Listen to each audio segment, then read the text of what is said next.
Everybody, welcome into this episode of Best Practices with UAC. Talking with Dr. Dave Berring, who's out of Ohio, who scaled really quickly up to 10 clinics and took some knocks, learned a lot, had to close some clinics, and really came back to has built a really stable, strong brand from that experience, and really has some great wisdom into really sticking with patients to carry them through in those initial phases of care to give their body the time it needs to respond to heal. It's a really good practical podcast, especially if you've ever considered scaling with multiple clinics. Thanks for joining us. Let's drop in. Hey everybody, welcome into this edition of Best Practices, and I'm with a longtime UAC member. Dave's been around almost as long as I have in UAC, out of Cincinnati, Ohio.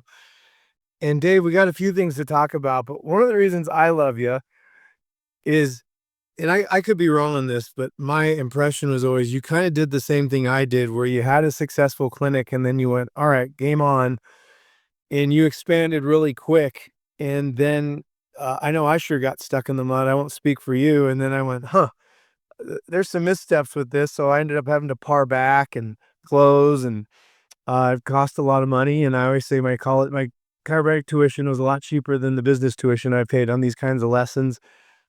But from that, as you have, you learn so much, and then it refines what you're doing. And so that's what I want to dip into with you today. So let's just start on that, man. When you went from one clinic to start expanding, what's a big lesson being on the other side of that arc? Can you share a little bit of that story and what your takeaway was and how that's dovetailing into what you're doing now? Sure. Back in the beginning of practice, I was by myself, hung the shingle up and started going for it. I was extraordinarily famous for getting people in for no reason. I didn't do very much marketing at all. So I'm not sure if it was a location or what, but it worked out real well. So I thought, hey, I can do this again. So I hired a couple of associates. We got it going. We decided to build a building. So we went from a 1,500 square foot office to a 3,000 square foot office, which was half of the 6,000 square foot building that we built. The intent was to take over the whole building, but of course it didn't quite get that far. We outgrew the the 3,000 square foot space and moved into another space. But while I was in that process, I was there for 10 years in that second space, but we expanded from one practice to 10 practices, and went from 7 employees to 50 plus employees.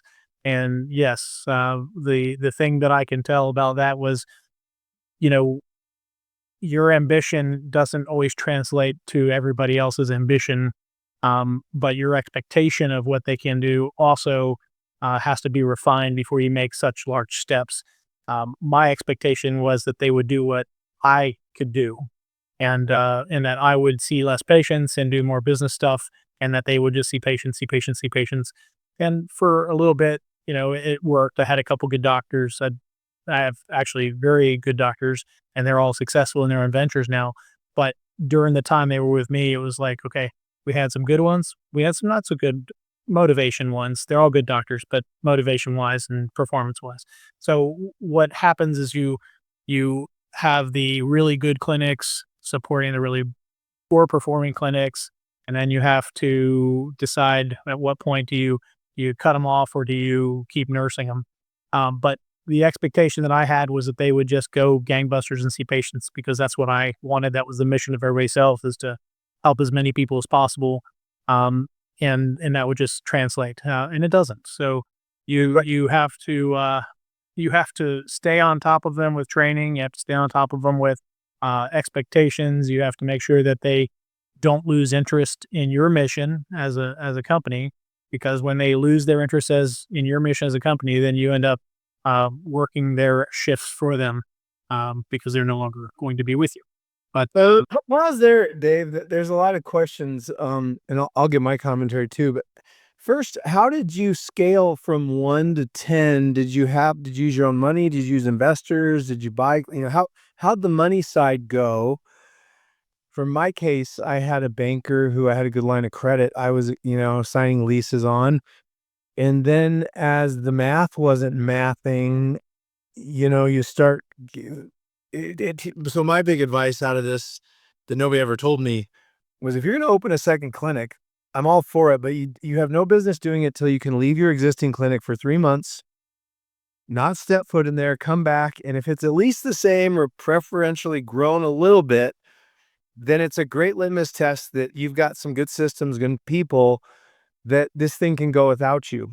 And I can tell you, my clinics, when I started expanding, none of them, the main clinic needed me in it. Now I wasn't in it as much because I was in the other clinics, Right. and they weren't getting that energy. And like you, I was so blind of maybe the gift that a true owner of a successful chiropractic practice has. It's a very intangible skill, but it's a very real skill, how you attracted people in from seemingly nowhere and in your drive. And it's just failure is not an option. And it's so interesting how that's oftentimes not emulated. It's emulated, I think, now in hindsight through systems, procedures that are really clearly defined that, again, can operate out without the rainmaker in the middle of it. Right. But I didn't know that. So I was the rainmaker and I diluted what value I brought to everything. I believe I was saying, that money goes and it's hard to know when to call it because you don't want to. There's a pride, there's a money, there's a hope. Did you go through kind of the similar arc or was yours a little different? I was a little different. My main clinic was doing pretty well at the time. I had always stretched it as fast and far as I could, and I've pretty much self-financed the initial couple growths. Um, there, when I opened up one practice, I built it out myself, so I had that done. I did get a couple small business loans that got paid off pretty readily once they got opened. The first one was in a office building that was already kind of built out, and they finished it for me. So all I went in was with a lease. So when I went with a lease, I hired the doctor, put the equipment in there, set up the X-ray machine, and it was go time. We marketed everything as the same company, so it made it easy. I just did marketing for all of the practices with the main company's money. So I financed a couple of the build outs over time. I've spent over $1 million in build outs that I no longer have. That's very frustrating. Yeah. So that feeling for sure. When you have to close it down, then you're like, okay, there's that beautiful wall covering I put up that is no longer in my possession. That's one of the key things as I'm expanding decompression clinics is I will not do a build out. They can pay for paint and carpet, but we've frequently done as a model where we could use second gen space where it is the biggest waste of money ever known to a small business is that build out. That's right. My current space that I'm in here, I moved here 2 years ago. I went from 4,300 feet to over 5,000 feet, and I didn't do anything except carpet and paint, and that was it. I wasn't doing it again.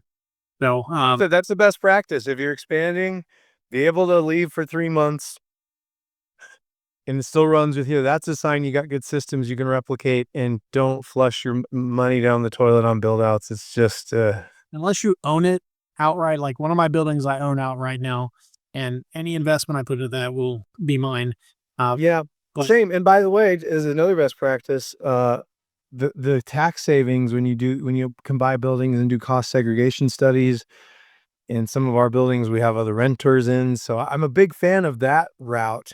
But that's a very different thing than paying another landlord a build out for something that you might not, you probably won't be in down the road in a few years, whether your business succeeds or not. yeah, so it's been fun to go from it was more thrilling to do the identifying the place to buy, and then the build out and the excitement of doing all of this and getting new doctors hired and training them on your systems, and that's all exciting until the first couple months of bad happen where you're like, oh, we didn't make payroll, or hey, we need to figure this part out, or hey, the doctor's sick, now who's going to cover it? But you know up and down, I'd say that what I learned in the process was, to your point, I need to be able to step away and have it run without me before I open up the next one. Or I just make sure I'm working in the ones that are open, which takes tax on your time and your life and your physical body. So yeah, we've learned those things. biting off more than they can chew. If you can keep it small and simple, keep it small and simple. The most profitable practices are small, one doc, one staff. Keep it going, keep the patients taken care of. That's what I've observed, at least. Yeah. I love to share when I get in a call with docs for chiro matchmakers looking to hire somebody, there's two numbers I'm trying to tease out immediately. The first is, can they really quickly bring 3 times what they pay on salary back in and not take a year or 2 to try to build up another vertical in the clinic to cover that salary? Because it never seems to go that way. But if you can put 200-300 adjustments a week on an associate, so right from day one, they're generating 3 times what you're paying them, that's a good litmus test. Another one that you probably ran into there, you're alluding to, is I like that revenue per employee number. And when you back out the owner, and I don't care if it's a CA or a DC, it's a general number, but full-time employees. So if you have 2 part-timers, count them as 1. You should be about $250,000 of revenue per employee. So to your point, when you're a $750,000 million clinic and you've got a doc, maybe it's you as the owner and a CA or 2, those practices are profitable because you're generating $250,000. What happens often, Dave, is I get on the phone with somebody at 750, $1 million, and they've got 8, 10, 12 staff. And I know immediately there's no profit margin in that business for you to then pay the 6 figures it's going to take in today's market to attract somebody in. And I don't hear those numbers talked about, but I found that out the same way you did, of being short on payrolls and going, what's going on? Why isn't this growing the way I grew it? And there's some lessons there. Now, the tuition, I like to call it, which we both paid many times over our chiropractic educations. Now, I suspect you've taken all that and tell us how things are going today. What are you doing with the practice? And what's a gem that you've applied from that whole cycle that you find is something you lean on regularly in practice today? Um, Practice is going okay. I've got a new doctor, so we're getting her ramped up in the main practice. I have a new associate. Potentially, I'm interviewing them tomorrow up in the other office. I'd like to open that office back up full time. It's open 3 shifts out of 11, so it is lacking a lot of potential, and that's one I want to do pretty well. So we'll get that one going. Um, the thing that I find that you have to lean on in any of this process is, the patients. You're here for the patient, right? And you're here to get results. So the patients come to you trusting you that you're the expert, that you know what to do to get them fixed. And no two patients operate exactly the same. So I lean on the fact that I'm a bulldog. I don't quit. I don't give up. That's been maybe a curse, but a blessing as well. I'm still here after 23 years or 4 years, whatever it is. And we've had our days, and we've had our good times and our bad times, um, but you work for the patient. You try to make sure the patient gets what they need out of it.